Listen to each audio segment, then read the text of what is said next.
We are now entering the holiest of days. This is the Holy Week. This Sunday is known to be the Palm Sunday of the Lord's Passion, or Sunday of the Lord's Passion. In the very title in itself, the core of the celebration is not about the palms.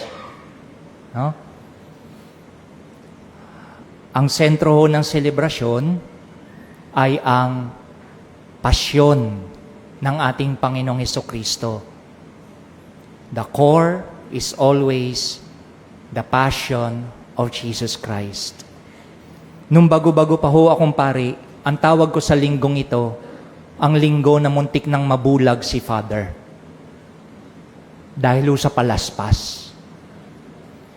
Isa na ho kayo sa mga community na medyo behave. Kasi mga napuntahan ko ng mga bata-bata pa akong pare, pag basbasa ng palaspas, ipagduduldulan sa mukha mo yan. Lalo pag hawak na nila, hawagayway na lahat na gano'n yan. Hindi sila ho kontento rin sa nag-pray na kaming pare, tas nag-sign of the cross na bless na yung palaspas. Hindi. Hintay nila yung holy water. Tas pagdaan doon sa harapan na yung hawagayway na, iduduldul sa eto pa, Father. So pag gaganon kami, gumaganon na rin, umiiwas na kami. No? Traumatic sa akin ang linggong ito.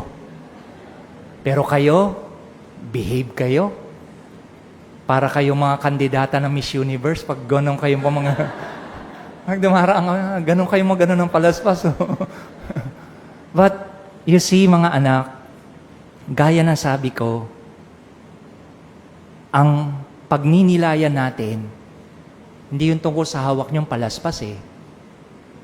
Kung hindi ang pasyon ng Panginoong Yesus. Share ko sa inyo ha. Nung unang-una ho akong pare, ang unang assignment ko sa San Lazaro Hospital. Doon din ho ang aking unang Holy Week. Unang Holy Week ko ho, alam niyo kung saan? Sa TB ward. Yung mga pasyenteng may TB. Kaya ang tawag ko ron sa misang yon, TB Mass. Doon po, nung pagdating ko ron, sabi nung isang pasyente, Father, wala kang palaspas. Sabi ko, okay lang. Taas yung mga dextrose nyo. Ay, oo. Ganun o kami nagdiwan ng palaspas doon sa TB ward. So kumakanta yung mga, may kasama ko kay kanta, Hosana sa anak ni David. Ganun na lahat ng, dextrose. No? Pagkatapos po nung misa na yaong, galit sa akin yung mga nurse at doktor kasi nagbabackflow lahat ng mga pasyente. Pero sabi ko sa kanila, alam nyo, yung palaspas kasi, doon nila sinalubong si Jesus kung ano yung estado nila. Kayo, anong estado nyo? May sakit. So, kung anong meron tayo, ganun natin sasalubungin si Jesus. Kaya yung celebration na ho na yaon, bagamat, oo, comedy sa dulo, kasi lahat talaga nagbabackflow. Alam nyo, during the celebration, naintindihan nila. Kasi sa gitna ng kanilang paghihirap, naunawaan nila, si Jesus nagdusa alang-alang sa atin.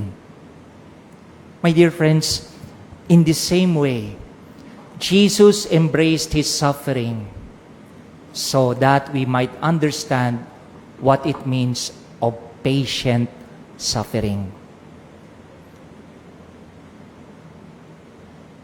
Yung kultura natin, hanggat maaari, we shun suffering. Ayaw natin. Pero, it's one fact of life that we will all be facing at one point or another.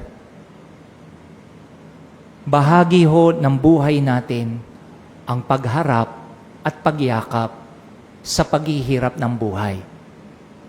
Alam nyo, in the coming days, mas lalong titindi pa yung hamon ng hirap ng buhay. Lalo tigit sa mga daily wage earners. Hanggat hindi humihinto ang digmaang ito, kaawa-awa, ang nakararami sa atin. Kaya gusto kong pagnilayan natin sa Holy Week na ito, lalo tigit sa linggong ito, yung magkaroon tayo ng malasakit sa isa't isa. For this Holy Week, let us pray for the grace of compassion, of consideration, of being considerate to the other who knows and who is suffering at the moment. Lahat tayo apektado. Lahat tayo may paghihirap.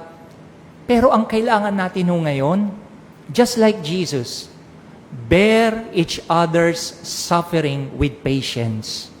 Bear each other's suffering with kindness. Bear each other's suffering with understanding. Baka hindi rin yun napapansin. Minsan, kasama nyo na sa bahay ho yun. Yung nangangailangan ng pangunawa. Yung nangangailangan ng pagkalinga. Minsan po pwedeng yan yung asawa mo, anak mo, kapatid mo. Sa mga kabataan nga, minsan sinasabi ko, madalas mas mabait pa tayo sa kaklase o kaibigan natin. Pero pagdating natin sa kapatid natin, ang sungit natin. Di ba? Minsan pagdating sa kapatid, madamot tayo. It's about time, sisters and brothers, to know that, yes, iba-iba man ho tayo ng kinakaharap na pagsubok ng buhay. Pero iisang Diyos yung nagpakita sa atin ng pagdamay. Dinamayan tayo ng Panginoon. In the midst of all those false accusations hurled against Him, He remained silent. That is why in the trial of Jesus, I'd like to propose, hindi si Jesus yung on trial tayo. Tayo yung nasasakdal. Tayo yung humaharap sa sakdal. Doon sa kaninang passion narrative, saan ka nakaka-relate? Pwedeng tayo minsan si Pilato, naghuhugas kamay, wala akong kinalaman dyan. Bahala kayo. At one point in our life, naging Pilato rin tayo Wala tayong pakialam. Or minsan, tayo pa yung humagupit. Tayo pa yung nagpakita ng pag-aalimura sa Panginoon sa pamamagitan ng pagsisinungaling, sa pamamagitan ng ating buhay ng pagkakasala. We all can relate from the characters of the passion narrative because they are who we are today. Yung kasalanan nila noon, kasalanan din natin ngayon. So lahat tayo, we have contributed to the pain and suffering of our Lord. Hindi tayo kailangang magmalinis. Pero nililinis tayo ngayon ng Diyos. Ito yung maganda sa Panginoon. Jesus embraced that suffering so that you and I might be saved. Mga anak, siguro magpanahon na, look into your life. Look into our life. Paano mo isinasabuhay ang buhay mo ngayon? Don't waste your time. Do not waste your time here on earth living in sin. Shun away all those that separate us from the love of God. Mas pagsumikapan natin. Oo, mahirap. Oo, minsan kung titingnan natin, para bagang ang hirap magpakabuti kapag ka ang kultura mo nagpapakasama. Hindi mo kinakailangan sumabay sa pakikisama. Hindi mo kailangan sumabay sa kultura ng kasamaan at kasinungalingan. You were not saved because of that.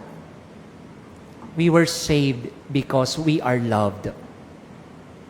Minahal tayo ng Diyos. Kaya mga anak, dalangin ko sa inyo, magkaroon man lang ng kakaibahan ang Holy Week 2026 sa buhay natin. Strive to live with patience and kindness. Be kind, be considerate, suffer with the other. embrace patient suffering just like Jesus did for us. Amen.